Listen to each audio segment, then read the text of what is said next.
കർത്താവായ യേശുക്രിസ്തുവിൻ്റെ നിസ്തുല്യ നാമത്തിൽ നിങ്ങൾക്കെല്ലാവർക്കും എൻ്റെ സ്നേഹ വന്ദനം. യോഹന്നാൻ്റെ സുവിശേഷത്തിലെ ഈ ബൈബിൾ സ്റ്റഡിയിലേക്ക് നിങ്ങൾക്കെല്ലാവർക്കും സ്വാഗതം.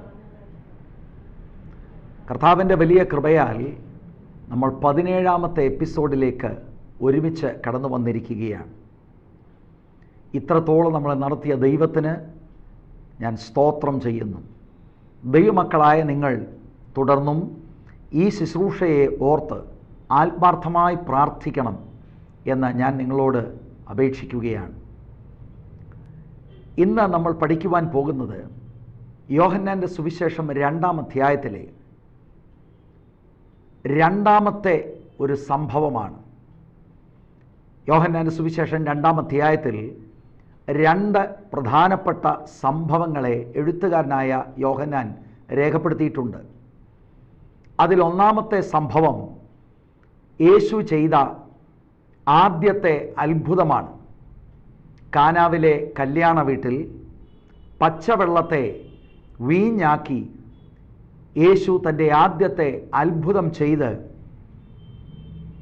തൻ്റെ നാമത്തെ അവിടെ മഹത്വീകരിച്ചു.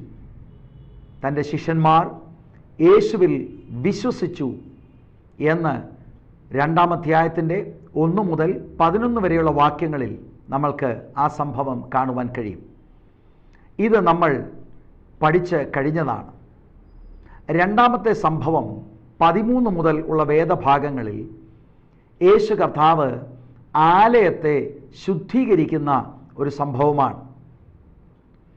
ഈ 2 സംഭവങ്ങളെയും കൂടെ തമ്മിൽ ബന്ധിപ്പിക്കുന്ന വാക്യമാണ് 12-ാം വാക്യം. കഴിഞ്ഞ എപ്പിസോഡുകളിൽ നമ്മളത് ചിന്തിച്ചിരുന്നു. 12-ാം വാക്യം: അനന്തരം അവനും അവൻ്റെ അമ്മയും സഹോദരന്മാരും ശിഷ്യന്മാരും കഫർനൗമിലേക്ക് പോയി അവിടെ ഏറെ നാൾ പാർത്തില്ല. ആ വാക്യത്തിൻ്റെ അടിസ്ഥാനത്തിൽ യേശുവിൻ്റെ അമ്മയാകുന്ന മറിയയുടെ നിത്യ കന്യകത്വം, പെർപ്പച്വൽ വെർജിനിറ്റി എന്ന വിഷയം, ആ ഒരു ചിന്ത അത് ദൈവവചന അടിസ്ഥാനത്തിൽ അല്ല എന്നും, ദൈവവചന അടിസ്ഥാനത്തിൽ യേശുക്രിസ്തുവിൻ്റെ ജനനം കന്യകാജനനമായിരുന്നു. അതിനുശേഷം മറിയയ്ക്കും യോസഫിനും അനുഗ്രഹിക്കപ്പെട്ട കുടുംബജീവിതം ഉണ്ടായിരുന്നു എന്നും, അതിൻ്റെ ഫലമായി ആ കുടുംബത്തിൽ പെൺമക്കളും മറ്റ് ആൺമക്കളും ഉണ്ടായിരുന്നു എന്ന വിഷയം നമ്മൾ പഠിക്കുകയുണ്ടായി. 10,000-കണക്കിന് ആളുകൾ മറിയയുടെ നിത്യ കന്യകത്വത്തിൽ വിശ്വസിക്കുമ്പോൾ അത് ദൈവവചന അടിസ്ഥാനത്തിലല്ല എന്ന് നമ്മൾക്ക് കഴിഞ്ഞ എപ്പിസോഡിൽ മനസ്സിലാക്കുവാനായി ദൈവം സഹായിച്ചു. ഈ ദൈവവചന ശുശ്രൂഷകൾ നമ്മുടെ ഹൃദയത്തിൻ്റെ ദൃഷ്ടികൾ തുറക്കട്ടെ എന്ന് ഞാൻ ആത്മാർത്ഥമായി പ്രാർത്ഥിക്കുകയാണ്. ധാരാളം കാര്യങ്ങൾ പാരമ്പര്യമായി നമ്മൾ പഠിച്ചു വന്നത് ദൈവവചനത്തോടുള്ള ബന്ധത്തിൽ നമ്മൾ നോക്കുമ്പോഴാണ്. നമ്മൾ പാരമ്പര്യമായി മുറുകെ പിടിച്ചു വന്ന പല കാര്യങ്ങളും ദൈവവചനപ്രകാരം അല്ല എന്ന് നമുക്ക് മനസ്സിലാക്കുവാൻ കഴിയുന്നത്. അങ്ങനെ ദൈവവചനത്തോടുള്ള ബന്ധത്തിൽ നമ്മൾ നോക്കുമ്പോൾ ശരിയല്ല എന്ന് നമ്മൾക്ക് ബോധ്യമാകുന്ന നമ്മുടെ പരിചയങ്ങൾ മാറ്റുവാൻ തക്കവണ്ണം ദൈവത്തിൻ്റെ പരിശുദ്ധാത്മാവ് നമ്മൾക്ക് കൃപ തരട്ടെ. അങ്ങനെയുള്ള തെറ്റായ കാര്യങ്ങൾ മാറ്റിവെച്ചിട്ട് ശരിയായ ദൈവവചന ഉപദേശത്തിലേക്ക് വരണമെന്നാണ് ദൈവം ആഗ്രഹിക്കുന്നത്. ഈ ബൈബിൾ സ്റ്റഡികളുടെ എല്ലാ ഉദ്ദേശം അതുതന്നെയാണ്. വാസ്തവമായി കർത്താവിൻ്റെ ശിഷ്യന്മാരായി ഈ ഭൂമിയിൽ നമുക്ക് അലോട്ട് ചെയ്തിരിക്കുന്ന നമ്മുടെ ആയുസ്സിൽ ദൈവത്തെ പ്രസാദിപ്പിച്ച് അങ്ങനെ നല്ല അന്ത്യം പ്രാപിക്കണം. അതിനാണ് ഈ ബൈബിൾ സ്റ്റഡികളെല്ലാം. ദൈവം അതിനായി നമ്മെ സഹായിക്കട്ടെ. നമുക്ക് 13ാമത്തെ വാക്യത്തിലേക്ക് പ്രവേശിക്കാം. യഹൂദന്മാരുടെ പെസഹ സമീപം ആകൊണ്ട് യേശു യെരുശലേമിലേക്ക് പോയി. 14. ദേവാലയത്തിൽ കാള, ആട്, പ്രാവ് എന്നിവയെ വിൽക്കുന്നവരെയും അവിടെ ഇരിക്കുന്ന പൊൻവാണിഭക്കാരെയും കണ്ടിട്ട് കയറുകൊണ്ട് ഒരു ചമ്മട്ടി ഉണ്ടാക്കി ആടുമാടുകളോടും കൂടെ എല്ലാവരെയും ദേവാലയത്തിൽ നിന്ന് പുറത്താക്കി. പൊൻവാണിഭക്കാരുടെ നാണ്യം തൂകിക്കളഞ്ഞ് മേശകളെ മറിച്ചിട്ടു. പ്രാവുകളെ വിൽക്കുന്നവരോട്, ഇത് ഇവിടെ നിന്ന് കൊണ്ടുപോകുവീൻ, എൻ്റെ പിതാവിൻ്റെ ആലയത്തെ വാണിഭശാലയാക്കരുത് എന്ന് പറഞ്ഞു. അപ്പോൾ അവൻ്റെ ശിഷ്യന്മാർ, നിന്റെ ആലയത്തെക്കുറിച്ചുള്ള എരിവ് എന്നെ തിന്നുകളയുന്നു എന്ന് എഴുതിയിരിക്കുന്നത് ഓർത്തു. 17 വരെയുള്ള വാക്യങ്ങളാണ് ഞാൻ വായിച്ചത്. യേശു കർത്താവ് ദേവാലയത്തെ ശുദ്ധീകരിക്കുന്ന വളരെ പ്രധാനപ്പെട്ട സംഭവമാണ് ഞാനിവിടെ വായിച്ചത്. എന്നാൽ ഈ വിഷയത്തിലേക്ക് വരുന്നതിന് മുമ്പ് സമവീക്ഷണ സുവിശേഷങ്ങൾ പരിശോധിക്കുമ്പോൾ ഇതുപോലെ യേശു ദേവാലയത്തെ ശുദ്ധീകരിച്ച സംഭവം മത്തായിലും മർക്കോസിലും ലൂക്കോസിലും നമുക്ക് കാണുവാൻ കഴിയും. പക്ഷേ അത് യോഹന്നാൻ അവതരിപ്പിക്കുന്നത് പോലെ യേശുവിൻ്റെ ശുശ്രൂഷയുടെ ആരംഭത്തിലല്ല സമവീക്ഷണം സുവിശേഷങ്ങൾ എഴുതിയ സുവിശേഷകർ അവതരിപ്പിക്കുന്നത്. അവർ 3 പേരും യേശുവിൻ്റെ ശുശ്രൂഷയുടെ അവസാന ഘട്ടത്തിലാണ് ഈ പ്രധാനപ്പെട്ട വിഷയം അവതരിപ്പിക്കുന്നത്. അതുകൊണ്ട് തന്നെ ചില വേദപണ്ഡിതന്മാരുടെ ഇടയിൽ ഒരഭിപ്രായമുള്ളത്, ആ 3 പേർ എഴുതിയിരിക്കുന്നത് പ്രകാരം യേശുവിൻ്റെ ശുശ്രൂഷയുടെ അവസാന ഘട്ടത്തിലായിരുന്നു യേശു ദേവാലയത്തിൽ കയറി ദേവാലയത്തെ ശുദ്ധീകരിച്ചത്. അങ്ങനെ ഒരു ശുദ്ധീകരണം മാത്രമേ നടന്നിട്ടുള്ളൂ. യോഹന്നാൻ സുവിശേഷം എഴുതിയപ്പോൾ അത് പ്രാരംഭത്തിൽ കൊണ്ടുവന്ന് എഴുതി എന്ന് മാത്രമേ ഉള്ളൂ എന്ന് ചിന്തിക്കുന്നവരുണ്ട്. പക്ഷെ ആ ചിന്തയ്ക്ക് പിന്താങ്ങുവാൻ അവരുടെ ന്യായീകരണങ്ങൾ അത്ര ബലമുള്ളതല്ല. യോഹന്നാന്റെ സുവിശേഷം 2-ാം അധ്യായത്തിൻ്റെ 13 മുതലുള്ള വേദഭാഗങ്ങളിൽ ഈ സബ്ജക്റ്റ് യോഹന്നാൻ എഴുതിയിരിക്കുന്നത് നമ്മൾ പഠിക്കുന്നു. അതും മത്തായി 21:12 മുതൽ 13 വരെ, മർക്കോസ് 11:15 മുതൽ 17 വരെ, ലൂക്കോസ് 19:45 മുതൽ 46 വരെ ഈ വേദഭാഗങ്ങൾ ചേർത്ത് പഠിച്ചാൽ ഇത് 2 നറേഷനുകളിൽ വ്യത്യാസങ്ങളുണ്ട്. സമവീക്ഷണ സുവിശേഷങ്ങൾ അവതരിപ്പിക്കുന്ന ആ ശുദ്ധീകരണം യേശുക്രിസ്തുവിൻ്റെ ശുശ്രൂഷയുടെ അവസാന ഘട്ടത്തിൽ തന്നെ നടന്നതാണ്. പക്ഷേ അതിൽ നിന്ന് വ്യത്യസ്തമായ ഒരു ശുദ്ധീകരണമാണ് യോഹന്നാൻ 2-ാം അധ്യായത്തിൽ എഴുത്തുകാരൻ അവതരിപ്പിക്കുന്നത് എന്ന് നമുക്ക് വളരെ വേഗത്തിൽ അത് മനസ്സിലാകും. ഈ 2 ഭാഗങ്ങൾ സമവീക്ഷണ സുവിശേഷക്കാർ എഴുതുന്ന ഇടം, യോഹന്നാൻ എഴുതിയ കാര്യം കൂടെ ഒന്ന് കമ്പയർ ചെയ്ത് പഠിക്കുമ്പോൾ വളരെ സ്പഷ്ടമായി നമുക്ക് മനസ്സിലാക്കാൻ കഴിയുന്നത് 2 ശുദ്ധീകരണങ്ങൾ ഉണ്ടായിരുന്നു എന്ന് മനസ്സിലാക്കുവാൻ കഴിയും. യേശു ആദ്യം ആലയത്തെ ശുദ്ധീകരിച്ചത് യേശുവിൻ്റെ ശുശ്രൂഷയുടെ ആരംഭഘട്ടത്തിലാണ്. അതാണ് യോഹന്നാൻ 2:13 മുതൽ എഴുതിയിരിക്കുന്നത്. ഇതുപോലെ തന്നെ ഏതാണ്ട് 3 വർഷത്തിന് ശേഷം യേശുവിൻ്റെ ശുശ്രൂഷയുടെ അവസാന ഘട്ടത്തിൽ ഇതുപോലെ ഒരു ശുദ്ധീകരണം നടന്നിരുന്നു. അതാണ് സമവീക്ഷണ സുവിശേഷകർ എഴുതിയത്. സമവീക്ഷണ സുവിശേഷങ്ങൾ എഴുതി കഴിഞ്ഞ ശേഷമാണ് യോഹന്നാൻ തൻ്റെ സുവിശേഷം എഴുതുന്നത്. തീർച്ചയായും അവരുടെ റിപ്പോർട്ടുകൾ യോഹന്നാന് നന്നായി അറിയാമായിരുന്നു. അവർക്ക് ലഭ്യമാകാത്തതും അവർ എഴുതാത്തതുമായ സപ്ലിമെൻ്റായിട്ട് യോഹന്നാൻ ഈ വിഷയം, അതായത് യേശുവിൻ്റെ ശുശ്രൂഷയുടെ ആരംഭത്തിൽ നടന്ന ആലയത്തിൻ്റെ ശുദ്ധീകരണത്തെ എഴുതി ചേർക്കുകയാണ്. അങ്ങനെ വേണം നമ്മൾ ആ കാര്യം മനസ്സിലാക്കുവാൻ. ആദ്യത്തെ ശുദ്ധീകരണത്തിൽ നമ്മൾ ഈ വായിക്കുന്ന ഭാഗങ്ങൾ വായിച്ചാൽ ജനം നടുങ്ങിപ്പോയി. 3 വർഷത്തിന് ശേഷം കർത്താവിൻ്റെ ശുശ്രൂഷയുടെ അവസാനത്തിൽ നടക്കുന്ന ആലയത്തിൻ്റെ ശുദ്ധീകരണത്തോട് ചേർന്നാണ് കർത്താവിൻ്റെ കഷ്ടാനുഭവങ്ങൾ. കർത്താവിനെ ക്രൂശിക്കുവാൻ അതും ഒരു മുഖാന്തരം ആയിരുന്നു. 13-ാമത്തെ വാക്യത്തിലേക്ക് ഒരിക്കൽ കൂടെ നമുക്ക് പ്രവേശിക്കാം. യഹൂദന്മാരുടെ പെസഹ സമീപം ആകൊണ്ട് യേശു യെരുശലേമിലേക്ക് പോയി. യെരുശലേമിൽ യേശു വരാൻ കാരണം യഹൂദന്മാർ ആചരിക്കുന്ന പെസഹയുടെ ആ ഫീസ്റ്റ് നിമിത്തമാണ്. വേദപുസ്തകം പറയുന്നത് ആവർത്തനം 16:16 യഹൂദന്മാർ അവരുടെ എല്ലാ പുരുഷന്മാരും പെസഹ, പെന്തക്കോസ്ത്, കൂടാരപ്പെരുന്നാൾ എന്നീ 3 പെരുന്നാളുകൾ അവർ ആചരിക്കേണ്ടത് നിർബന്ധമാണ്.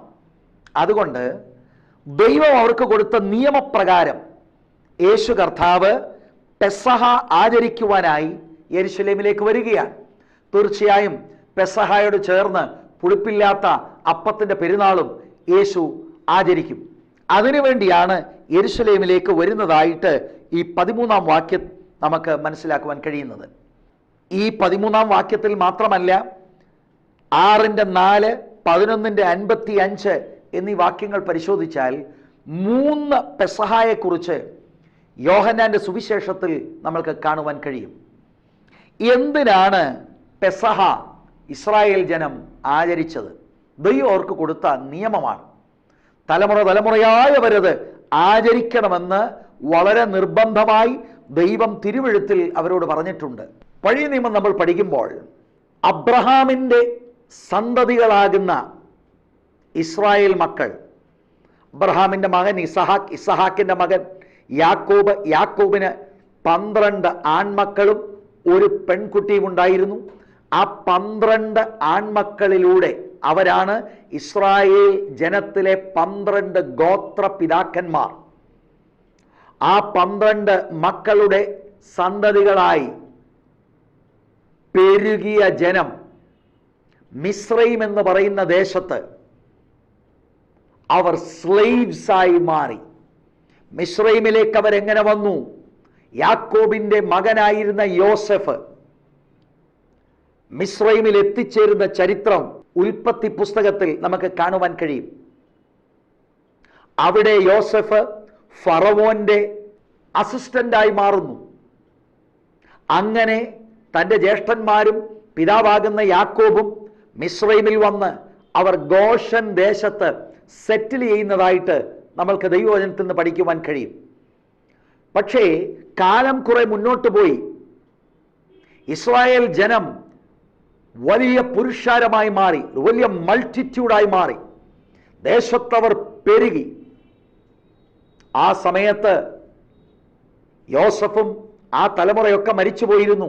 യോസഫിനെ അറിയാത്ത ഒരു രാജാവ് മിസ്രൈമിനെ ഭരിക്കുന്ന കാലത്ത് അദ്ദേഹത്തിനുണ്ടായ ഒരു ചിന്തയാണ്, ഈ യഹൂദന്മാർ ഇവർ ഇത്രയധികം പെരുകിയിരിക്കുന്നത് കൊണ്ട് മറ്റൊരു രാജ്യവുമായിട്ട് നമ്മൾ യുദ്ധത്തിൽ ഏർപ്പെടുകയാണെങ്കിൽ, ശത്രു സൈന്യത്തോട് ചേർന്ന് നിന്നാൽ, ഇസ്രായേൽ ജനം ചേർന്ന് നിന്നാൽ തീർച്ചയായിട്ടും അവർക്ക് മിസ്രൈമിനെ തോൽപ്പിക്കുവാൻ കഴിയും എന്ന ചിന്ത ആ ഫറവോ രാജാവിനെ ഭരിച്ച് അങ്ങനെ യഹൂദന്മാരെയെല്ലാം അടിമ വേലക്കാരാക്കി.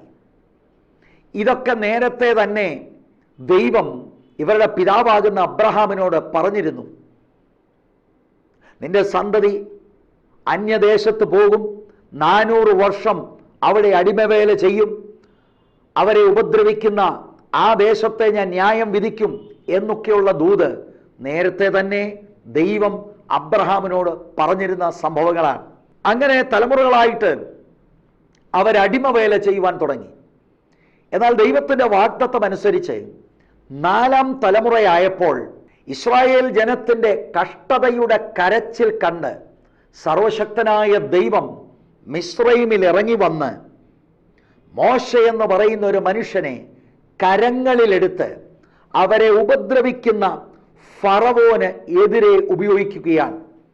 ദൈവം മോശ മുഖാന്തരം 10 ബാധകൾ അയച്ച് മിസ്രൈമിലെ ദേവന്മാരെ ന്യായം വിധിച്ച് ദൈവത്തിൻ്റെ ജനത്തെ ദൈവം ഫറവോന്റെ ആധിപത്യത്തിൽ നിന്നും വിടുവിച്ചെടുക്കുന്ന ചരിത്രമാണ് പുറപ്പാട് പുസ്തകത്തിൽ നമ്മൾക്ക് കാണുവാൻ കഴിയുന്നത്. ഈ 10 ബാധകൾ പരിശോധിക്കുമ്പോൾ 9 ബാധയ്ക്ക് ശേഷം ദൈവം മോശയോട് പറഞ്ഞു, 10ാമത്തെ ബാധ കടിഞ്ഞൂൽ സംഹാരമാണ്.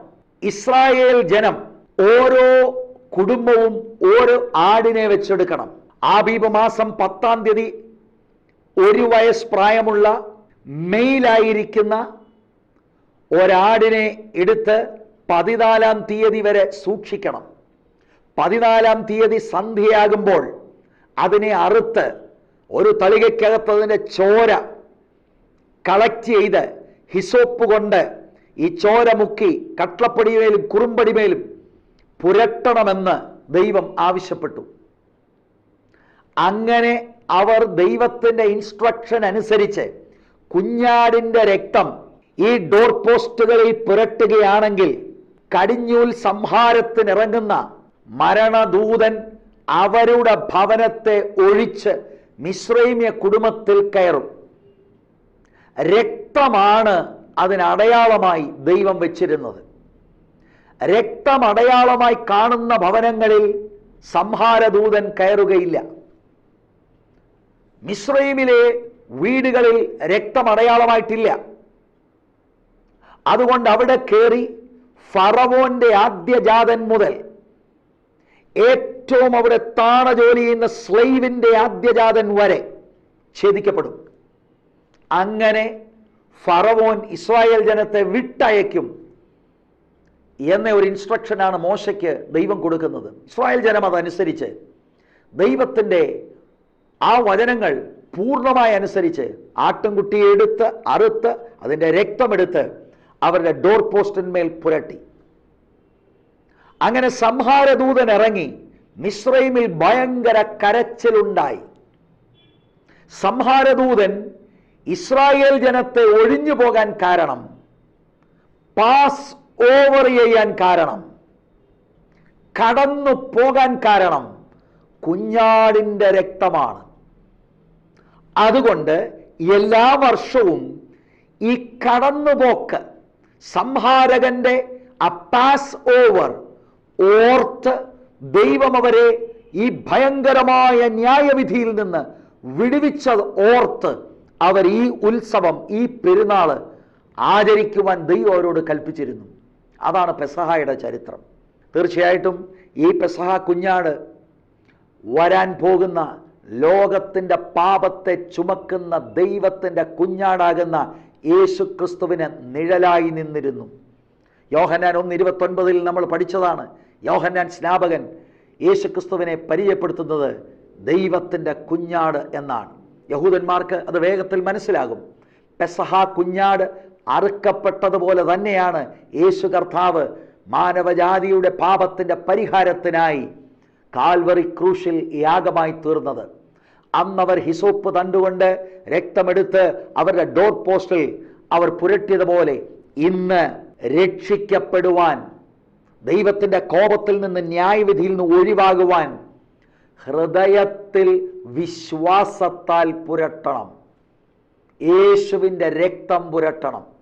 ദൈവത്തിൻ്റെ വചനം പറയുന്ന അവൻ്റെ പുത്രനായ യേശുവിൻ്റെ രക്തം സകല പാപവും പോക്കി നമ്മെ ശുദ്ധീകരിക്കുന്നു.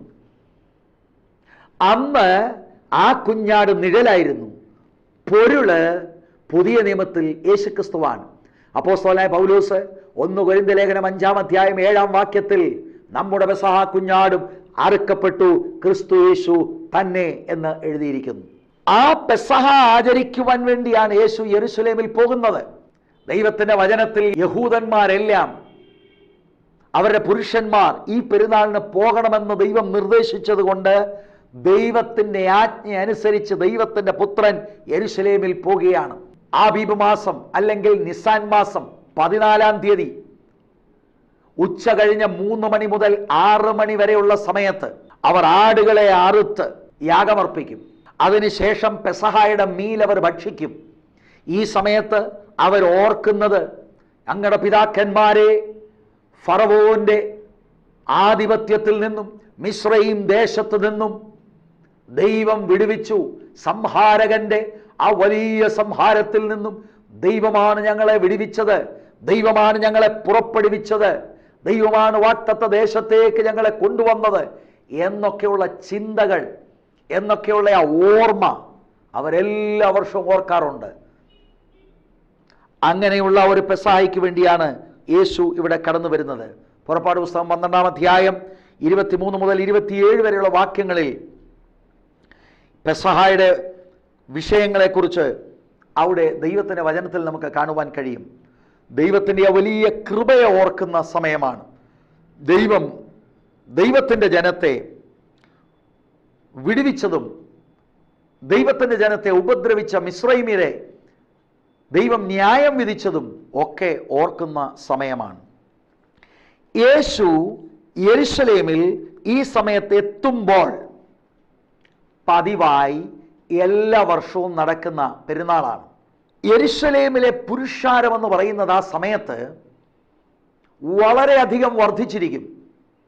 സാധാരണഗതിയിൽ ഏതാണ്ട് 50,000-നും 70,000-നും റെസിഡൻസ് ഉള്ള യെരുശലേം പട്ടണം 4 ഇരട്ടിയോളം അവിടെ ആളുകൾ വന്ന് താമസിക്കുവാൻ തുടങ്ങും. റോമൻ സാമ്രാജ്യത്തിലെ വിവിധ ഇടങ്ങളിൽ നിന്ന് യഹൂദന്മാർ അവിടെ കടന്നു വരും. യേശു ചെല്ലുന്ന സമയത്ത് പിൽഗ്രിംസിനെ കൊണ്ട് നിറഞ്ഞു നിൽക്കുന്ന ഒരു യെരുശലേം പട്ടണത്തിലേക്കാണ് യേശു കർത്താവ് കടന്നു വരുന്നത്. അവിടെ കടന്നു വന്നപ്പോൾ 14-ാം വാക്യം മുതൽ വായിക്കുമ്പോൾ യേശു ആലയത്തിൽ വന്ന് കാണുന്ന കാഴ്ചയാണ്. ആ കാഴ്ച യേശുവിൻ്റെ ഉള്ളിൽ ആത്മീക എരിവുണ്ടാക്കി റാഡിക്കലായ സ്റ്റെപ്പുകൾ യേശു ആലയത്തിൽ എടുക്കുന്നതാണ് നമ്മൾ കാണുന്നത്. 14-ാം വാക്യം, ദേവാലയത്തിൽ കാള, ആട്, പ്രാവ് എന്നിവയെ വിൽക്കുന്നവരെയും അവിടെ ഇരിക്കുന്ന പൊൻവാണിഭക്കാരെയും കണ്ടിട്ട് കയറുകൊണ്ട് ഒരു ചമ്മട്ടി ഉണ്ടാക്കി ആടുമാടുകളോടും കൂടെ എല്ലാവരെയും ദേവാലയത്തിൽ നിന്ന് പുറത്താക്കി. അപ്പൊ യേശു കാണുന്നത് മൃഗങ്ങളുടെ കുറെ കൂട്ടം. അവിടെ എഴുതിയിരിക്കുന്നത് കാള, ആട്, പിന്നെ പ്രാവ്. ഇതെല്ലാം യാഗത്തിനുള്ള വസ്തുക്കളാണ്. പ്രാവൊക്കെ യാഗമർപ്പിക്കുന്നത് വളരെ പാവപ്പെട്ടവരാണ്. ആരാധന നടക്കേണ്ട ദേവാലയത്തിൽ, പ്രാർത്ഥന നടക്കേണ്ട ദേവാലയത്തിൽ, ആത്മീക ശുശ്രൂഷ നടക്കേണ്ട ദേവാലയത്തിൽ യേശു കയറി വരുമ്പോൾ ഭയങ്കര ബിസിനസ് നടക്കുകയാണ്. വേറൊരു സൈഡിൽ പൊൻവാണിഭക്കാർ, മണി ചേഞ്ചേഴ്സ്, അവരിരുന്ന് കാശെണ്ണുന്നു, ഭയങ്കര ബിസിനസ് നടക്കുകയാണ്. എന്താണ് ഈ സംഭവം? ഇതെവിടെയാണ് നടക്കുന്നത്? ദേവാലയത്തിലാണ് നടക്കുന്നത്. പക്ഷേ ദേവാലയത്തിൻ്റെ അന്തർമന്ദിരങ്ങളിലല്ല, അകത്തല്ല നടക്കുന്നത്. ദേവാലയത്തിൻ്റെ തൊട്ടുപുറത്ത് ജാതികളുടെ കോർട്ടുണ്ട്. അത് ദേവാലയത്തിന് ചുറ്റിനുമുണ്ട്. അവിടെയാകാനാണ് സാധ്യത ഈ ഭയങ്കര ബിസിനസ് നടക്കുന്നത്. ഞാൻ പറഞ്ഞല്ലോ, യെരുശലേമിൽ നോർമൽ പുരുഷാരത്തിൽ നിന്ന് 4 ഇരട്ടിയോളം ആളുകൾ ഇപ്പോൾ വന്നിട്ടുണ്ട്. ഭയങ്കര ഒച്ചപ്പാടും കാര്യങ്ങളും ഒക്കെയായി ഭയങ്കര ബിസിനസ് നടക്കുകയാണ്. പ്രാർത്ഥനയുടെയും ആരാധനയുടെയും ശബ്ദം ഉയരേണ്ട ഇടത്ത് ഇപ്പം ആടുമാടുകളുടെ ശബ്ദങ്ങളാണ് കേൾക്കുന്നത്, പ്രാവിൻ്റെ ചിറകടികളാണ് കേൾക്കുന്നത്, പൊൻവാണിഭക്കാരുടെ ആ വലിയ ശബ്ദങ്ങളാണ് ഇപ്പോൾ കേൾക്കുന്നത്. എന്താണ് ഈ കാര്യം? സൗകര്യാർത്ഥമാണ് ഇതാദ്യം തുടങ്ങുന്നത്. വളരെ ദൂരത്ത് നിന്ന് യാഗമർപ്പിക്കുവാനായി ഈ പ്രത്യേക പെരുന്നാളിന് കടന്നു വരുന്നവരെ സഹായിക്കുവാൻ അവരുടെ ലീഡർഷിപ്പിന്റെ അനുവാദത്തോടെ, മഹാപുരോഹിതന്റെ അനുവാദത്തോടെ ആടിനെയും കാളയെയും പ്രാവിനെയും ഒക്കെ വിൽക്കുവാൻ തുടങ്ങി. അത്രയും ദൂരത്ത് നിന്ന് ഈ മൃഗങ്ങളെ കൊണ്ടുവരിക എന്നുള്ളത് വളരെ ബുദ്ധിമുട്ടായതുകൊണ്ട് വളരെ സൗകര്യത്തിന്, അതിന് കൺവീനിയൻസ് സൈക്കിനാണ് ഇതൊക്കെ തുടങ്ങുന്നത്. ആത്മാർത്ഥമായി ദൈവത്തെ ആരാധിക്കുവാനും യാഗമർപ്പിക്കുവാൻ വരുന്ന ഒരാൾക്ക് കഷ്ടപ്പെടേണ്ട കാര്യമില്ല. കാര്യങ്ങൾ ഇവിടെ അവൈലബിളാ. ഇവിടെ വരെ വന്നാൽ മതി. വന്നു കഴിഞ്ഞാൽ ഇവിടെ നിന്ന് ആടിനെയോ മാടിനെയോ പ്രാവിനെയോ വാങ്ങി യാഗമർപ്പിക്കാം. സൗകര്യാർത്ഥം തുടങ്ങിയതാണ്. എന്തിനാണ് പൊൻവാണിഭക്കാര് റോമൻ സാമ്രാജ്യത്തിന്റെ വിവിധ ഇടങ്ങളിൽ നിന്ന് വരുന്ന ആളുകളുടെ കയ്യിൽ വ്യത്യസ്ത നാണയങ്ങളുണ്ട്. ഈ കറൻസികളൊന്നും ആലയത്തിൽ ചെലവഴിക്കാൻ കഴിയുകയില്ല. പ്രത്യേകിച്ചും ദേവാലയത്തിൽ കൊടുക്കേണ്ട ടാക്സ്, അരശക്കൽ ടാക്സ് അവരടയ്ക്കേണ്ടത് നിർബന്ധമാണ്. പക്ഷെ ദേവാലയത്തിൽ അക്സെപ്റ്റ് ചെയ്യുന്ന കറൻസി എന്ന് പറയുന്നത് യെരുശലേമിൽ നിലവിലുള്ള കറൻസിയാണ്. അതും സൗകര്യാർത്ഥം. മണി ചേഞ്ചേഴ്സ് ഇരിപ്പുണ്ട്. ലോകത്തിലെ ഏത് നാണയവും കൊണ്ടുവന്നാൽ അവരത് എക്സ്ചേഞ്ച് ചെയ്ത് ആലയത്തിന് സ്വീകാര്യമാകുന്ന നാണയം അവിടെ കൊടുക്കും. ഇതിനാണ് ഈ ജാതികളുടെ കോർട്ടിൽ ഇതുപോലെ കാര്യങ്ങൾ സെറ്റപ്പ് ചെയ്തിരിക്കുന്നത്. പക്ഷേ തുടക്കം നല്ലതായിരുന്നു എങ്കിലും കുറെ കഴിഞ്ഞപ്പോൾ ഇത് നല്ലൊരു ബിസിനസ്സായി മാറി. പെസഹ പെരുന്നാളെന്ന് കേൾക്കുമ്പോഴേ യെരുശലേമിലുള്ള ബിസിനസ്സുകാർക്ക് ഭയങ്കര സന്തോഷമാണ്. കാരണം കച്ചവടം ശരിക്കും നടക്കുന്ന സമയം അന്നേരമാണ്. ആലയത്തിൽ യാഗത്തിന് വേണ്ടി വന്ന് മേടിക്കുന്ന ആടിന് അല്ലെങ്കിൽ കാളയ്ക്ക് ഭയങ്കരമായ തുക അവർ ഈടാക്കും. സാധാരണ നിലവിലുള്ള തുകയേക്കാൾ ഭയങ്കര എക്സോർബിറ്റന്റ് ആയിട്ടുള്ള റേറ്റ് അവർ ഈടാക്കും. അങ്ങനെ ഇത് പിൻകാലങ്ങളിൽ ഒരു കച്ചവടമായി മാറി.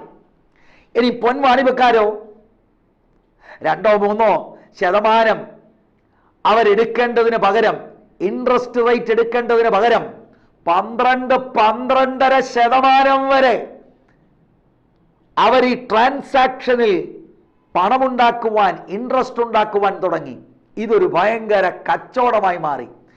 വന്ന് ആലയത്തിൽ ഇപ്പൊ ആരാധനയല്ല, ഇതൊരു ബിസിനസ് സെന്ററായി മാറി. കേൾക്കണേ, ഇതെല്ലാം ലീഡർഷിപ്പിനറിയാം, മഹാപുരോഹിതന് ഇതറിയാം. അന്നാസായിരുന്ന കാലഘട്ടത്തിലും കയ്യാഫാവായിരുന്ന കാലഘട്ടത്തിലും ഇതെല്ലാം എല്ലാവരും അറിഞ്ഞുകൊണ്ട് തന്നെയാണ് കാര്യങ്ങൾ നടക്കുന്നത്. പക്ഷേ അവരിതിന് കണ്ണടച്ചു. കാരണം ഈ നടക്കുന്ന കച്ചവടത്തിൽ ഒരു പെർസെൻറ്റേജ് അവർക്കുമുള്ളതാണ്. ദേവാലയത്തിലെ സംവിധാനങ്ങൾ പോയ പോക്ക് ദൈവമക്കൾ കണ്ടു. വേറെ ഒരു കാര്യം കൂടെ ഉണ്ട്. ഊനമില്ലാത്ത മൃഗത്തെയാണ് യാഗത്തിന് അർപ്പിക്കേണ്ടത്. അത് ദൈവത്തിന്റെ നിയമമാണ്. ഇനി ഒരുത്തൻ ഒരാടിനെയും കൊണ്ട് വരികന്നിരിക്കട്ടെ, അത് പുരോഹിതന്മാരുടെ ദൃഷ്ടിയിൽ അതിനല്ല ഊനമാണ്. ഊനമില്ലാത്തത് വേണമെങ്കിൽ ഇവിടെ നിന്ന് മേടിക്കണം. ഇവിടെ നിന്ന് ഏത് മേടിച്ചാലും ഊനമില്ല. കണ്ടോ, ബിസിനസ് അങ്ങനെ വർദ്ധിക്കാൻ തുടങ്ങി. അങ്ങനെ അവർ ആരാധനയ്ക്ക് വരുന്നവരെ അവരുടെ പണം പിഴിഞ്ഞെടുക്കുവാൻ തുടങ്ങി. പിൻകാലങ്ങളിൽ ചില എഴുത്തുകൾ പറയുന്നത് ഈ വെളിയിലത്തെ ഈ വലിയ ബിസിനസ് നടക്കുന്ന ഇടത്തെ അന്നാസിന്റെ കാലഘട്ടത്തിൽ അന്നാസിന്റെ ബസാർ എന്ന് വരെ അറിയപ്പെട്ടു തുടങ്ങി. കാരണം മഹാപുരോഹിതന് ഈ കച്ചവടത്തിനകത്ത് നിന്ന് അദ്ദേഹത്തിനും വരുമാനമുണ്ട്. അങ്ങനെ ഇരിക്കുന്ന സാഹചര്യത്തിലാണ് യേശു കർത്താവ് ആലയത്തിൽ കയറി ചെല്ലുന്നത്. ആലയത്തിൽ ദൈവസാന്നിധ്യമല്ല വിഷയം, ഇപ്പൊ ആരാധനയല്ല വിഷയം. നടത്തിപ്പുകാർ ജനത്തെ വഞ്ചിച്ച് ഭയങ്കര കച്ചവടം നടക്കുകയാണ്. ദൈവത്തിൻ്റെ നാമത്തെ അപമാനിക്കുന്ന ആ ഒരു പ്രത്യേക സന്ദർഭത്തിലാണ് ദൈവത്തിന്റെ പുത്രൻ അവിടുത്തെ ശുശ്രൂഷയുടെ പ്രാരംഭത്തിൽ യെരൂശലേം ദേവാലയത്തിൽ കയറി ചെല്ലുകയാണ്. ആ ചെല്ലുന്ന സംഭവമാണ് നമ്മൾ ഈ 14-ാം വാക്യത്തിൽ നമ്മൾ കാണുന്നത്. ദേവാലയത്തിൽ കാള, ആട്, പ്രാവ് എന്നിവയെ വിൽക്കുന്നവരെയും അവിടെ ഇരിക്കുന്ന പൊൻവാണിഭക്കാരെയും കണ്ടിട്ട് അവൻ ചെയ്തത് കയറ് കൊണ്ടൊരു ചമ്മട്ടി ഉണ്ടാക്കി. കയറെവിടെ കിട്ടി? ഒരു പക്ഷെങ്കിൽ ഈ കാളയെയും ആടിനെയും ഒക്കെ കെട്ടിയിരുന്ന കയറായിരിക്കും. ആ കയറ് കൊണ്ട് അവിടെ ഇരുന്ന് ചമ്മട്ടി ഉണ്ടാക്കി. ആടുമാടുകളോടുകൂടെ എല്ലാവരെയും ദേവാലയത്തിൽ നിന്ന് പുറത്താക്കി. ബിസിനസ്സുകാരെ മുഴുവനെണ്ണത്തെയും, ആലയത്തിൽ അവർക്ക് സ്ഥാനമില്ല, അവരെയും അവർ കൊണ്ടുവന്ന ആടുമാടുകളെയും മുഴുവനും കർത്താവ് പുറത്താക്കി. ദേഹ ഉപദ്രവം ആരെയും ചെയ്തതായിട്ട് ഇവിടെ ദൈവവചനത്തിൽ രേഖയില്ല. ആടുമാടുകളോട് കൂടെ ബിസിനസ്സുകാരെയും പുറത്താക്കി.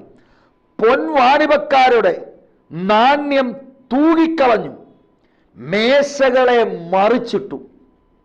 പ്രാവുകളെ വിൽക്കുന്നവരോട് ഇത് ഇവിടെ നിന്ന് കൊണ്ടുപോകുവീൻ, എൻ്റെ പിതാവിൻ്റെ ആലയത്തെ വാണിഭശാലയാക്കരുത് എന്ന് പറഞ്ഞു. പ്രാവിനെ പറപ്പിച്ചു വിട്ടില്ല, കൊണ്ടുപോകാൻ പറഞ്ഞു. പൊൻവാണിഭക്കാരോട് അവരുടെ മേശകളെ താൻ മറിച്ചിട്ട് ആ നാണ്യമെല്ലാം തൂകിക്കളഞ്ഞു. ദൈവത്തിന്റെ പുത്രൻ കയറി വന്നപ്പോൾ അന്തരീക്ഷം മാറി. കാള ഒരു വശത്തൂടെ ഓടുന്നു, ആടോടുന്നു, നാണ്യം എല്ലാം ഞാൻ തൂകിക്കളഞ്ഞതിന്റെ പുറകെ കുറച്ചുപേര് അതെണ്ണുവാൻ തുടങ്ങിയത്. കംപ്ലീറ്റ് കൺഫ്യൂഷനായി. അന്ന് വരെ ശാന്തമായി ബിസിനസ് നടക്കുക.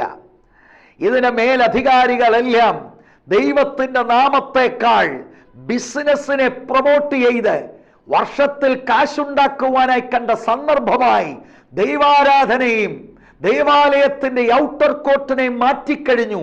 എന്നാൽ ദൈവത്തിന്റെ എരിവോട് വരുന്ന ദൈവത്തിന്റെ അഭിഷക്തൻ, ദൈവത്തിന്റെ പുത്രൻ ഇത് കണ്ടപ്പോൾ സഹിക്കാനൊത്തില്ല. താൻ അതിന് റാഡിക്കലായി ആക്ഷൻ എടുത്തു. ഇവിടെ ഒരു കാര്യം ശ്രദ്ധേയമാണ്. യേശു ഈ ആക്ഷൻ എടുക്കുമ്പോൾ ആളുകൾ എന്നെക്കുറിച്ച് എന്ത് ചിന്തിക്കും? ഇത് യേശുവിന് വിഷയമല്ല. ആളുകൾ എന്തും ചിന്തിക്കട്ടെ, എൻ്റെ പിതാവിൻ്റെ ആലയം അത് കച്ചവടത്തിനുള്ളതല്ല. സമവീക്ഷണ സുവിശേഷങ്ങളിൽ കർത്താവ് തൻ്റെ ശുശ്രൂഷയുടെ അവസാനം ഈ ആലയത്തെ ശുദ്ധീകരിക്കുന്ന സമയത്ത് പറഞ്ഞത്, നിങ്ങൾ ഇതിനെ കള്ളന്മാരുടെ ഗുഹയാക്കി. യേശു അവരെ ഇറക്കി വിടുകയാണ്. ആലയത്തെക്കുറിച്ചുള്ള എരിവ്, ദൈവത്തിൻ്റെ നാമത്തെക്കുറിച്ചുള്ള എരിവ്, ആരാധനയെക്കുറിച്ചുള്ള എരിവ് ദൈവത്തിന്റെ പുത്രനിലുണ്ടായിരുന്നു. ആളുകൾ യേശുവിനെ കുറിച്ച് എന്ത് ചിന്തിക്കും, അത് യേശുവിന് വിഷയമല്ല. നിങ്ങൾ ശ്രദ്ധിച്ചോ, യേശുവിൻ്റെ കൂടെ ശിഷ്യന്മാരുണ്ട്. ശിഷ്യന്മാരോട് യേശു പറഞ്ഞില്ല, എന്നെ ഒന്ന് സഹായിക്കണം കേട്ടോ, നമുക്കിവരെല്ലാം ഒന്ന് പുറത്താക്കണം. നോ, വന്നു, കണ്ടു, ആക്ഷൻ എടുക്കുക. മലാഖി പ്രവചനം 3-ാം അധ്യായം 1 മുതൽ 3 വരെയുള്ള വാക്യങ്ങളുടെ പ്രവചന നിവൃത്തിയായി നമുക്കിത് പഠിക്കുവാൻ കഴിയും. പെട്ടെന്ന് അവൻ ആലയത്തിൽ വന്നു, ആലയത്തെ ശുദ്ധീകരിക്കുന്നു. എൻ്റെ പ്രിയ സഹോദരി സഹോദരന്മാരെ, ഈ കാര്യം നമ്മൾ ചിന്തിക്കുമ്പോൾ ഇന്ന് അക്ഷരീകമായ ഒരു ദേവാലയമല്ല, ഇന്ന് ദൈവസഭയാണ് ദൈവത്തിൻ്റെ മന്ദിരം. ദൈവമക്കൾ ഇത് പഠിക്കുന്നവരുടെ നിങ്ങൾ ചിന്തിക്കുക, ഇന്നത്തെ സഭയിൽ യേശു കയറി വരികയാണെങ്കിൽ എന്തു സംഭവിക്കും? ഓരോ പ്രാദേശിക സഭയുടെ, ഓരോ സംഘടനയായിട്ടുള്ള സംഘടനകളയുടെ യേശു കയറി വരികയാണെങ്കിൽ എന്ത് ആക്ഷനായിരിക്കും യേശു എടുക്കുന്നത്? ഒരു സൈഡിൽ ഭയങ്കര ആരാധന നടക്കുന്നുണ്ട്, ഒരു സൈഡിൽ ഉണർവ് പ്രസംഗം നടക്കുന്നുണ്ട്, ഒരിടത്ത് പ്രവചനം നടക്കുന്നുണ്ട്, ഉപവാസം നടക്കുന്നുണ്ട്, പിന്നെ ഒരുപാട് ആത്മീക പരിപാടികൾ നടക്കുന്നുണ്ട്. എൻ്റെ ചോദ്യം, ദൈവത്തിൻ്റെ പുത്രനായ യേശു ഇന്ന് സഭയിൽ കയറി വന്നാൽ ഇന്ന് എന്ത് നടക്കും? ഞാൻ നിങ്ങളോട് പറയാം, ചമ്മട്ടി ഉണ്ടാക്കി ഇന്നത്തെ കച്ചവടക്കാരെ യേശു പുറത്താക്കും. എൻ്റെ പിതാവിൻ്റെ ആലയം പ്രാർത്ഥനാലയമാണ്, നിങ്ങൾ അതിനെ ബിസിനസ്സിന് ഉപയോഗിക്കുന്നു. ഇന്നും ബിസിനസ് അല്ലേ സഹോദരി സഹോദരന്മാരെ? പാട്ടുപാടുന്നത് ബിസിനസ്, പ്രസംഗിക്കുന്നത് ബിസിനസ്, പ്രവചിക്കുന്നത് ബിസിനസ്, ഇതെല്ലാം ബിസിനസ് അല്ലേ? ഇത് പോരാഞ്ഞ് കർത്തൃദാസന്മാരെ വർഷം തോറും അല്ലെങ്കിൽ 3 വർഷം കഴിഞ്ഞ് അപ്പോയിന്റ് ചെയ്യുന്നത് വരെ ബിസിനസ് അല്ലേ? കൈക്കൂലി കൊടുത്ത് കയറുന്ന എത്രയോ ആളുകളുണ്ട്. ഇതെല്ലാം കച്ചവടം നടക്കുകയല്ലേ? തീർച്ചയായും ദൈവത്തിന് ഒരു ശേഷിപ്പ് എക്കാലത്തും ഉണ്ട്. ആലയത്തെ ദൈവം ശുദ്ധീകരിക്കും. അക്ഷരീക ദേവാലയത്തിൽ കച്ചവടം നടന്നപ്പോൾ സ്വർഗത്തിലെ ദൈവത്തിന്റെ പുത്രനായ യേശുക്രിസ്തു അതിനെ ശുദ്ധീകരിച്ചു എങ്കിൽ ആത്മീക ആലയമാകുന്ന ദൈവസഭയെ ദൈവം ശുദ്ധീകരിക്കും. കച്ചവടക്കാർക്കുള്ള സ്ഥലമല്ല ദൈവസഭ. കല്യാണം കച്ചവടം, അത് അതിന്റെ നടത്തിപ്പുകാര് കച്ചവടം, ഇതെല്ലാം മേൽഘടകം തൊട്ട് കമ്മീഷൻ കിട്ടുന്നില്ലേ? എല്ലാവരും കണ്ണടക്കുകയാണ്. കാര്യങ്ങൾ നടക്കട്ടെ. പക്ഷേ സ്വർഗത്തിലെ ദൈവം ഇതിനൊരവധി വെച്ചിട്ടുണ്ട്. എൻ്റെ ഭാഷയിൽ പറഞ്ഞാൽ ചമ്മട്ടി ഉണ്ടാക്കിക്കൊണ്ടിരിക്കുകയാണ്. ദൈവസഭയിൽ ഒരു ശുദ്ധീകരണം നടക്കും. ഇങ്ങനെ നടത്തിപ്പുകാരുടെ കാര്യങ്ങൾ കണ്ടും കേട്ടുമാവാം ഈ കാലഘട്ടത്തിൽ ആരാധനയ്ക്ക് വരുന്ന ജനത്തെ നിങ്ങൾ ശ്രദ്ധിച്ചിട്ടുണ്ടോ? ഇൻഷുറൻസ് കച്ചവടം, തുണിക്കച്ചവടം, റിയൽ എസ്റ്റേറ്റ് കച്ചവടം, പിന്നെ പ്രത്യേകമായിട്ടുള്ള ഷാംപൂ, കാർ വാഷ്, ഇങ്ങനെ ചില പ്രത്യേക പ്രൊഡക്ട്സിൻ്റെ ഏജന്റന്മാർ. ഇതൊക്കെയാണോ ദൈവസഭ? ദേവാലയത്തിൽ ആരാധന നടക്കേണ്ട ഇടത്ത് ഇതിനെ ബിസിനസ്സാക്കി മാറ്റി. ദൈവത്തിൻ്റെ പുത്രൻ സഹിക്കാത്ത കാര്യമാണ്. ദൈവത്തിൻ്റെ പുത്രൻ ചമ്മട്ടി ഉണ്ടാക്കി, ബിസിനസ്സുകാരെ പുറത്താക്കി. എൻ്റെ പ്രിയ സഹോദരി സഹോദരന്മാരെ, നിങ്ങൾക്കറിയാമോ ഈ ബിസിനസ് നടക്കുന്ന ജെൻറ്റൈൽസിൻ്റെ കോർട്ട്, ജാതിക കോർട്ടിലാണ് ജാതിക ആളുകൾ വന്ന് അവർ ദൈവത്തെക്കുറിച്ച് അറിയേണ്ടത്. ആരിൽ നിന്ന്? യഹൂദന്മാരിൽ നിന്നറിയേണ്ടത്. ആ സ്ഥലത്താണ് യഹൂദന്മാർ കച്ചവടം എസ്റ്റാബ്ലിഷ് ചെയ്തിരിക്കുന്നത്. എങ്ങനെ ജീവനുള്ള ദൈവത്തെ ജാതീയ ആളുകൾ അറിയും? മറിച്ച് ജാതികളുടെ മുമ്പിൽ ദൈവത്തിൻ്റെ നാമം അപമാനിക്കപ്പെടുകയാണ്. പക്ഷെ ഞാൻ ചോദിക്കട്ടെ, ഇന്നത്തെ ദൈവസഭയിലെ കച്ചവടങ്ങൾ കണ്ട് ഒരഭിഷക്തൻ എഴുന്നേൽക്കാത്തതെന്ത്? ആത്മപൂർണനായ യേശു ആത്മാവിനാൽ നടത്തപ്പെട്ട് വന്നപ്പോൾ തൻ്റെ ഉള്ളിൽ എരിവുണ്ടായി. തനിക്ക് സഹിക്കാൻ കഴിഞ്ഞില്ല. ആത്മാവിനാൽ നടത്തപ്പെടുന്ന ഒരു വ്യക്തിയാണെങ്കിൽ ഇന്നും നടക്കുന്ന കച്ചവടം അവൻ സഹിക്കത്തില്ല.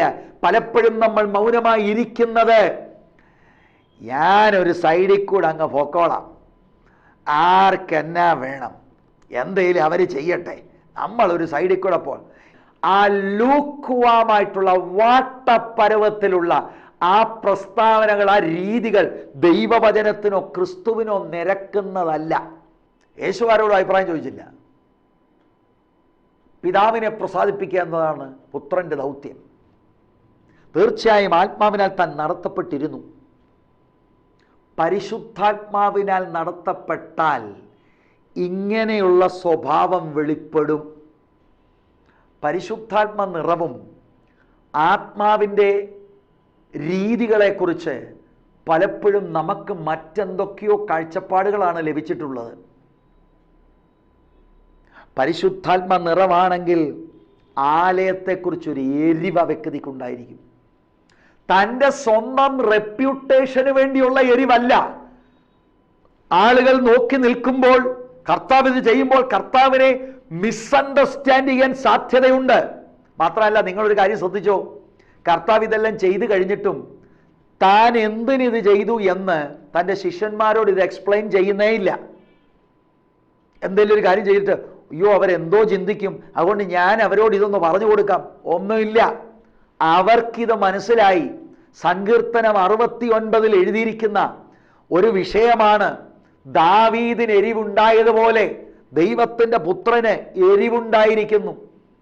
എൻ്റെ പിതാവിൻ്റെ ആലയം എന്ന് കർത്താവ് വിളിക്കുമ്പോൾ അത് കർത്താവിൻ്റെ ദൈവത്വത്തെയും കർത്താവ് മെസ്സിയ ആണെന്നുള്ളതിൻ്റെയും തെളിവൂടെയാണ് എഴുത്തുകാരൻ ആ ഉദ്ദേശമുണ്ട്. അതുകൊണ്ടാണ് ഇത്ര അധികാരത്തോടെ ഒരു മനുഷ്യൻ തന്നെ ആലയത്തെ ശുദ്ധീകരിക്കുക എന്ന് പറഞ്ഞാൽ നിങ്ങൾക്ക് വിശ്വസിക്കാൻ കഴിയുമോ?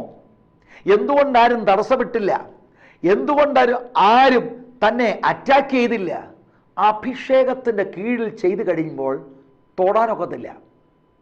ദൈവം അലോട്ട് ചെയ്യുന്ന സമയം വരെ, രണ്ടാമത് താൻ ശുദ്ധീകരിക്കുന്നത് തന്നെ ക്രൂശിലേക്ക് നടത്തുന്നു എന്ന് ഞാൻ ഓർപ്പിച്ചുവല്ലോ.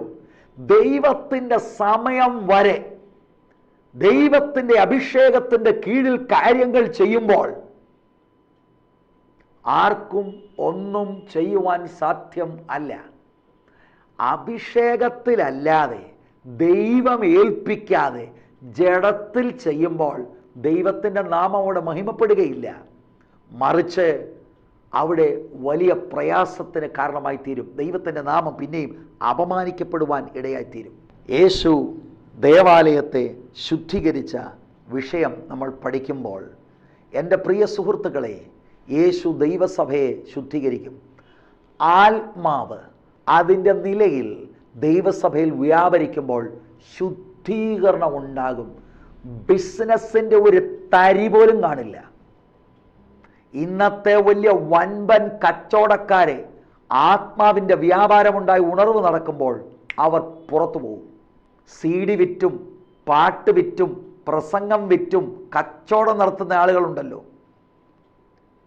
മറ്റ് പല പല കാര്യങ്ങൾ എല്ലാം ഈ പരിമിതമായ സമയം കൊണ്ട് പറയാൻ സാധ്യമല്ല. ബിസിനസ്സാക്കി മാറ്റിയെങ്കിൽ, ആത്മീക കാര്യങ്ങളെ കച്ചവടച്ചരക്കായി മാറ്റിയെങ്കിൽ ദൈവത്തിന് ഇന്നത്തെ സഭയെ ശുദ്ധീകരിക്കുവാനുണ്ട്. തീർച്ചയായും ദൈവം ശുദ്ധീകരിക്കും എന്ന് ഉള്ളതിൽ സംശയം ഇല്ല. അപ്പോൾ അവൻ്റെ ശിഷ്യന്മാർ നിന്റെ ആലയത്തെക്കുറിച്ചുള്ള എരിവ് എന്നെ തിന്നുകളയുന്നു എന്ന് എഴുതിയിരിക്കുന്നത് ഓർത്തു. ആലയത്തെക്കുറിച്ചുള്ള എരിവ് കർത്താവിനെ തിന്നുകളഞ്ഞു. അക്ഷരാർത്ഥത്തിൽ രണ്ടാമത്തെ തവണ കർത്താവ് ആലയത്തെ ശുദ്ധീകരിക്കുമ്പോൾ അക്ഷരാർത്ഥത്തിൽ അവനെ തിന്നുകളഞ്ഞു. അതൊരു മുഖാന്തരമായിരുന്നു ക്രൂശിൽ യാഗമായി തീരുവാൻ. അക്ഷരാർത്ഥത്തിൽ അവനെ തിന്നുകളഞ്ഞു. അങ്ങനെ ഒരു സീൽ നമുക്കുണ്ടാകട്ടെ. എന്നെ കേൾക്കുന്ന പ്രിയ സൗരി സൗരന്മാരെ, ഞാൻ ഈ ദൈവവചനത്തിലൂടെ പറയുന്നത് സത്യമാണെന്നുള്ളത് നിങ്ങൾക്കറിയാം. ദൈവത്തിൻ്റെ പുത്രൻ മുഴുബലത്തോടെ വെളിപ്പെടും. ക്രിസ്തുവിൻ്റെ ആത്മാവ് മുഴുബലത്തോടെ വ്യക്തികളിൽ വെളിപ്പെടും. വെളിപ്പെടുമ്പോൾ പല പ്രസ്ഥാനങ്ങളും ശുദ്ധീകരിക്കപ്പെടും. തലപ്പത്തിരിക്കുന്ന പലരും ഔട്ടാകും. കച്ചവടത്തിന് മുൻപിൽ നിൽക്കുന്ന പല ദൈവദാസന്മാരും പ്രവാചകന്മാരും ഔട്ടാകും. ഈ ദൈവത്തിൻ്റെ വചനം കേട്ട് കാര്യങ്ങളുടെ ഗൗരവം മനസ്സിലാക്കി ഒരു മടങ്ങിവരവ് നമ്മുടെ ജീവിതത്തിൽ ഉണ്ടാകുവാൻ ദൈവത്തിൻ്റെ കരങ്ങളിൽ ഏൽപ്പിച്ചു കൊടുക്കണം. ഇത് നടക്കാൻ പോകുന്നത് ഞാൻ നിങ്ങളോട് പറയാം, പെട്ടെന്നായിരിക്കും. കണക്കുകൂട്ടിയല്ല നടക്കുന്നത്. Suddenly it will happen. ഒരു ദിവസം അങ്ങനെ സംഭവിക്കും. സ്തോത്രം. ദൈവം ഈ വചനങ്ങളാൽ നിങ്ങളെ അനുഗ്രഹിക്കട്ടെ. ഇതിന് ബാക്കിയുള്ള ദൈവത്തിൻ്റെ വചനങ്ങൾ 22 വരെയുള്ള വേദഭാഗങ്ങൾ ആണ് ഈ ആലയത്തിൻ്റെ ശുദ്ധീകരണത്തോടുള്ള ബന്ധത്തിൽ നമുക്ക് ധ്യാനിക്കേണ്ടത്. അതിനുശേഷം 23 മുതൽ അതിന് 25 വരെയുള്ള ഭാഗങ്ങളുടെ അടുത്ത എപ്പിസോഡിൽ നമുക്ക് ചിന്തിക്കാം. ദൈവം ഈ വചനങ്ങളാൽ നമ്മളെ അനുഗ്രഹിക്കുമാറാകട്ടെ.